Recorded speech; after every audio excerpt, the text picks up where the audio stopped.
Anyway, Yashi, I'll come back to you. I'll get one by one. Yeah, Yashi, go ahead. Yashi Seri from the New Indian Express. What is the status of these 8 former naval officers in Qatar? 5 bail pleas have been rejected, and no charges have been framed up till now. So what's the update? Okay. I'll take one more. Who was, I saw a hand. Yeah, why don't you go ahead? Yeah, please. I'll come back to you. Vineet Dixit from Newsgate. Sir, there's a report by WHO. China is underrepresenting facts regarding COVID situation in their country. What is our view on that? Okay, so let me take this round of questions unless there's anything related to these, and then I'll take a few more. Abhishek and then Shailendra ji, आपने भी वही उसी के बारे में exactly आपका सवाल क्या था? मुझे वो campaign कर रहे आपने मुझे inform किया, मैंने सुन लिया.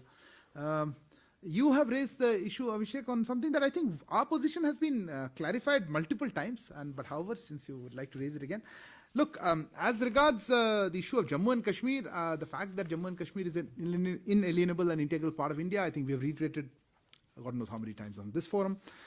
In specific, as Article 370, which also there's a reference to, I think, in some of the comments, social media, as we have said earlier, again, a number of times, these are entirely a matter of India, as well as our constitution, and it's a sovereign matter, so we do not see what is the locus on this, and such interference, it does not help at all. And it does not succeed. Similarly, Shailendra ji, अगर कोई campaign चल रहा है इस तरह से social media, तो trending एक दिन का हो गया, तो उससे आई डोंट थिंक कोई फर्क पड़ेगा. द रियलिटी है और हमारा जो इस तरह का नजरिया है इस पर. मूविंग ऑन, सिद्धांत, you mentioned this about a visit by an Israeli political person, a political leader, to Al-Aqsa Mosque, Temple Mount. Look, let me emphasize our larger point here, which is on the issue of the Palestine question. Our position on the Palestine question has been clear and consistent. We are committed to supporting all efforts to resume direct negotiations between the Israelis and Palestinians to achieve a two-state solution that might lead to establishing a sovereign, independent, and a viable state of Palestine living side by side in peace with Israel. That also takes into account Israel's legitimate security concerns. And we have reiterated this position, so I think beyond that I don't have anything else to say in the context of the question that you asked. Yashi, moving on to Doha, I think you also have been raising this question quite often, and we also try to give you updates as we have them. I don't have any particular specific update except to say that yes, if you remember last week when we were discussing, we just got the second round of consular access that did take place. Our embassy officials in Doha met all 8 Indian nationals. They confirmed their well-being and rendered necessary consular assistance. Since then, some family members from India have recently traveled and met their family members who have been detained. The visit and meetings of more family members to Qatar is being facilitated. And of course, our embassy in Doha is continuing to pursue the matter. And this is a matter which of high priority for us. I wouldn't like to comment on the legal process. As I said, that you will have to ask the Qatari authorities. That's all I have from our perspective. Vineet, you asked about China, a report by WHO or something like that, or China is reporting. That's what you said, right? Look, I have no particular information to say one way or the other. I have, in the past emphasized that we hope that everybody is able to come out, as a humanity as a whole is able to come out of this COVID situation. We have encouraged all countries, including us, we closely coordinate with WHO and to share experiences and help the world prepare better with sharing of information as well as details. But without any additional information, I would not be able to comment on it, but I do hope that countries will coordinate closely with WHO and share necessary information so that we can come out of COVID faster. Okay, let me take the next round of questions. You raised your hand, I missed you last time. Sir, मैं Madhurendra news nation से. India France strategic जो dialogue की जानकारी आपने दी, उससे जुड़े मेरे 2 सवाल हैं. एक तो इंडो पैसिफिक को लेकर क्या विशेष बातचीत हुई, उसके बारे में अगर कुछ डिटेल जानकारी आप दे पाएँ. और राफेल एम के डील को लेकर जो बातचीत चल रही है थ्रू इवन फ्रेंच मीडिया, उस पर अगर आप फ्रांस की मीडिया में तमाम खबरें हैं कि राफेल एम भारत खरीदने जा रहा है. जाहिर है कि आज बातचीत हुई है तो उस मुद्दे पर भी बातचीत हुई होगी, अगर कुछ जानकारी आप साझा कर पाएं. Okay, Sudhi. So, Shruti Ranjan from Bloomberg. So, on the strategic dialogue, can you confirm whether Navy-to-Navy cooperation or increased Navy-to-Navy cooperation between the two countries were discussed, and if anything new is being planned? Okay. And also, India and France are talking to each other to build, co-develop a jet engine. Did this figure in the dialogue? Okay, this is a very tricky one, getting beyond my capacity. Okay, next, who else had a hand up? I thought, 1 second. I saw your hand, and then I'll come to. Yeah, go ahead. So, Shailesh from National Defense. Chinese have built 2 mobile towers in Changla and 1 mobile tower in Chogala, which is Indian territory as per the revenue records. And there have been some constructions in Longma, Sarding, that is also Indian territory as per the revenue records. Have we lodged protest or have we raised the issue with the Chinese? Because these are the areas in Damchok and Koil surrounding Indus. So this is a very serious issue, and I have got some pictures. I've accessed some pictures as well of the mobile towers and the constructions out there. Your question was? Have we raised this issue? Because it's an Indian territory, mentioned in Indian revenue records, allegedly. Thank you. That was a nice one. No, I saw one more hand here before I come to you. I'll come to you. But somebody else had a hand raised. You, yes, please. Sir, B.L. Bhattacharya from Ajkal. What are the situation of 426 Pakistani Hindus who want to Asti Visarjan in Ganga? Is there any decision to give them visas or not? Okay, Srinja. So this is a very curious case. There are 3 Russians who are middle-aged, and all 3 of them died for various reasons in, of all places, Orissa. Now, and in a matter of 10 days. I'm itching to say something. You're objecting to middle age, you're objecting to Orissa. I wasn't sure which one I should answer. Now, can you tell us if if the Indian government or even the state government has been in touch with the Russian authorities fair enough. on this issue? Because it's very unusual that 3 deaths of 3 foreign nationals, all of whom were not very unwell, suddenly die in 10 days in no, I got your question. a certain part of India. I got the context of your question. Okay, fair enough. Somebody else, I saw a hand. Yeah, I'll take that as the last one. Nobody else, I'll close it with this. Now you have some more questions. Then can I come back to you perhaps? Let me just try, because I already have 4 or 5 questions. Madhurendra ji and Sudhi, you asked about this ongoing Indo-France strategic dialogue. Look, the problem of answering something in the middle of the day when the dialogue is still going on is a bit tricky, and I haven't been part of these conversations, and we are here. So let me just repeat what I have to say and not try to speculate. I did specifically mention defense cooperation in the Indo-Pacific. At this point, let me limit it that. Obviously, the larger context of various aspects of that would have been discussed. I am not going to be in a position to confirm whether a particular deal or contract has been discussed or not. We'll have to wait for a readout or ask the Ministry of Defense.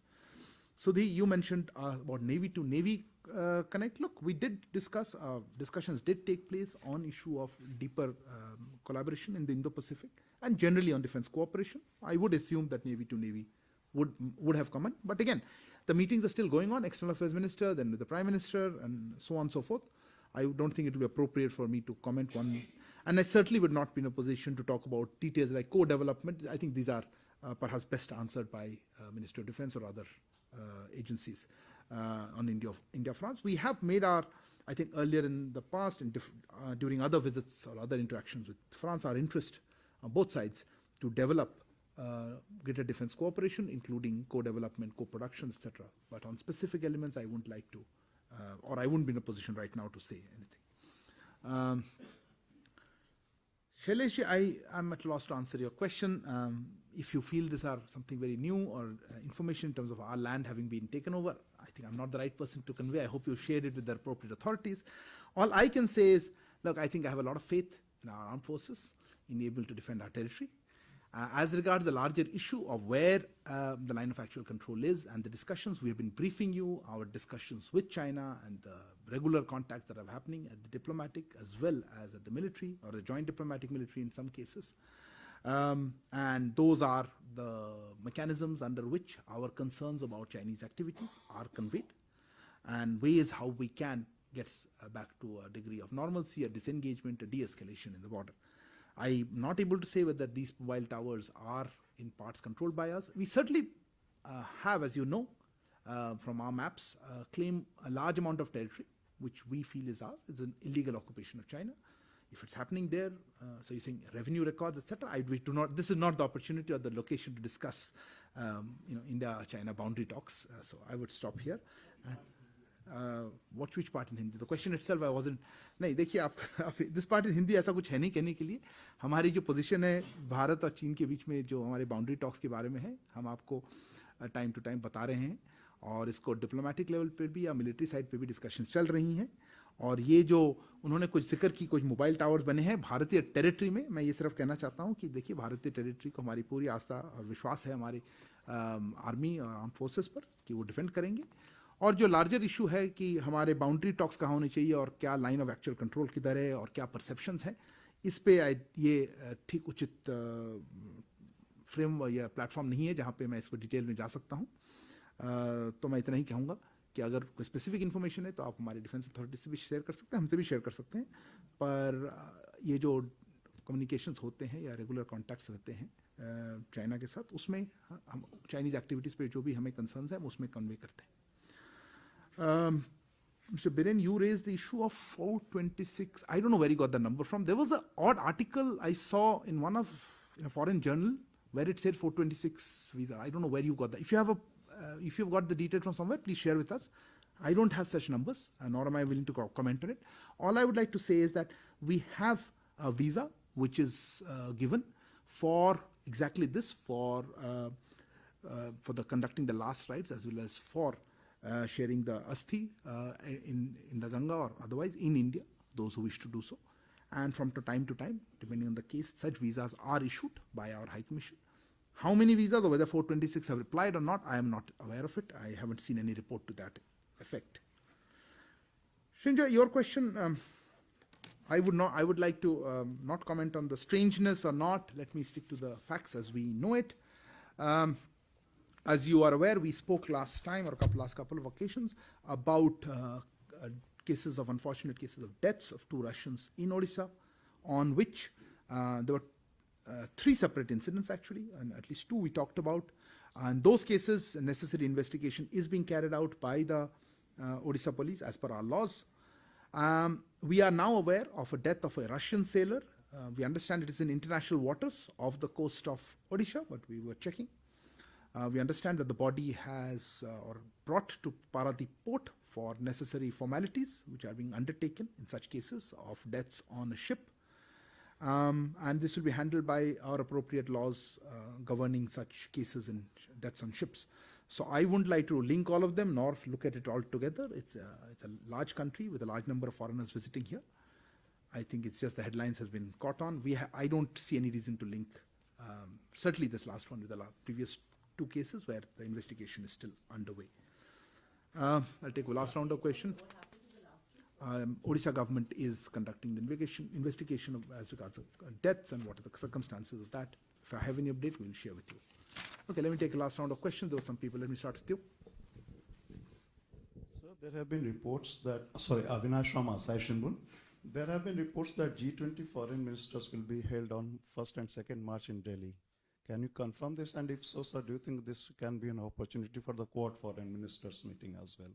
What foreign ministers? Quad foreign ministers. Okay. There was one more hand here. Yes, please. Sorry, I interrupted you that time. Yes, Aparajit Chakraborty from China Daily. From? Last week, China's new foreign minister, Guingong said, has written in an article in a magazine referring India-China relations. Both sides are willing to ease the situation and jointly protect peace along their borders. So what is your take on it? You are from, you said China? China Daily. Delhi, no? I heard China Daily, yeah. And my second one is Nepal PM Dahal last week said I had a conversation with the Indian Foreign Secretary. I think my first foreign visit will be from India. From India? From India. My To first India? foreign visit to be from India. I don't know what he said. You are quoting him. To India, from India? From India. I don't know, makes sense. What is your question? I didn't understand it. Nepal PM said my first foreign visit to start from India. Ah, okay, fair enough. So What would you say regarding Nepal's PM first foreign visit to start from India? I don't know what to say. Ah, okay, fair enough. I get your question. Okay, fair enough. Okay, since there are no further questions, let me close with that. Oh, you have a question? Second one, a third one, and he asked two. Go ahead. Microphone. Related to G20, any plans to invite the Ukrainian President Zelensky? He had conversation with Prime Minister Modi and was very keen on essentially India playing an important role. So will we be inviting President Zelensky? Okay. This is inviting him for summit. Yes, sir. Okay. I'm sorry if you, no use, it doesn't have, sorry. Do you want to ask a question? Okay. I'm being very generous today. There are a series of meetings which are happening in Delhi about G20. There's a Chief Secretary's meeting going on. Do we have any update briefing? Chief on Secretary's that? Yeah. Okay. You're asking questions beyond foreign policy, so I'm a little worried answering that. Okay, I will stop here and take your, close with this round. Avinash, look, there is a G20 calendar that is announced from, as we go along. We have announced as yet the first 3 months, which is December, January, and up to end of February. So yes, this meeting that you're referring to has not yet been announced, so let me not confirm the exact details of that. But yes, there will be a foreign ministers meeting. We will host a G20 foreign ministers meeting as is customary. I think it will be in Delhi. That's the plan. But look, let's lock it in, and when it's appropriate, we will announce it. We will also try to announce other G20 meetings which take place as soon as we can extend the calendar, maybe for a month or two. But I'll have to talk to the G20 Secretariat. As regards a Quad meeting on the occasion, no, I haven't heard anything particular. I'm not even sure whether that's the right occasion to do it. But yeah, if we have an announcement on this regard, I'll get back to you. As of now, I don't have any information to share on that specific element. Aparajita Chakravarti, you asked about the new foreign minister designates, I think so, designates comments on, I think he just wrote a blog. I don't know how old the blog was. That's what you were referring to. Let me just say, let me just make a short comment here. He's made it in a context or his capacity as ambassador. So it wasn't in his capacity as foreign minister. After he's announced, designate. Let me just say, look, you are aware of India's long-standing position that ensuring peace and tranquility in the border areas is essential for the development of our relationship. So too is the observance of bilateral agreements and refraining from unilateral attempts to change the status quo of the boundary. And so I think I'll just make that brief comment here, and not let's wait for him to take over. But since you raised his comment in a blog, I thought I would make that comment. As regards a comment you alluded to, or a tweet you alluded to regarding the Prime Minister of Nepal, look, there has been a tradition on various occasions where the Prime Minister of Nepal visits India as his first foreign visit. He is most welcome to do so, I'm sure. I don't have any specific update on that as regards timing or anything like that. But if he would like to visit India, he's always welcome. So I don't think that is in question at all. On G20, look, I think who asked this again? Sorry, Dante, you asked the question. Yes, I did, I think, brief you on the conversation of Prime Minister. We issued a press release on Prime Minister's conversation with President Zelensky. I don't know if any invitation or discussions happened on that regard. I certainly don't have any update to share about any special invitees for the summit. It's still some time away. But yes, G20 members and special invitee countries that we plan to invite have been announced. And I don't think Ukraine is on that one. If there is any change in that, I'll certainly come back and share with you on that. And what was the final question? Was that from you? You said lots of meetings are happening. Look, I think we're getting confused between G20 meetings as well as internal preparatory meetings. I think the two are very different. The G20 official meetings and their calendar will be shared. There are various levels of meetings. There are summit, there is a summit, there are ministerial meetings, there are the Sherpa meetings, then there are working group meetings, there are engagement group meetings, and we'll try to brief you separately as we go ahead. But I think Chief Secretary's meeting is a completely different topic, and that is the internal one. I think you saw Prime Minister brief, I think, Chief Ministers and Governors earlier. He spoke to maybe Chief Secretary. So that's an internal meeting. I think that's not the right place for me to comment on that. Thank you very much for being here today, and best wishes for 2023 as we start this year today with our first briefing. Good day. Being here today, and best wishes for